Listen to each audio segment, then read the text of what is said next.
So this is the Assault Fitness Classic bike, fully assembled, and this is the issue I've got really.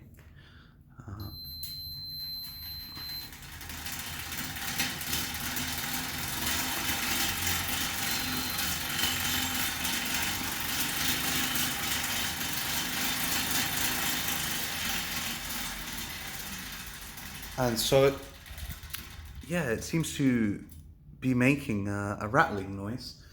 I'm trying to get a view of the chain for you. Right, 1 second. It's a bit difficult to rotate.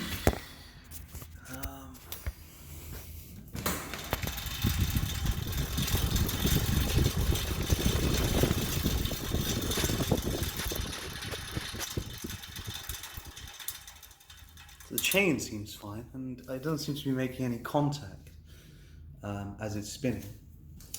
Yeah, I'm not sure if you guys have ever experienced anything like this.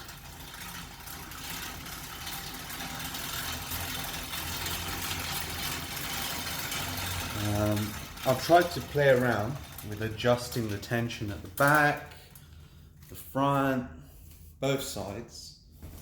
I must admit that this side, the bolt is too tight. I can't undo it. And so yeah, the bolt has actually become stripped in trying to undo it, which is a nightmare. But yeah, this is my sort of current issue. It seems to run okay, but yeah, it's just purely this issue.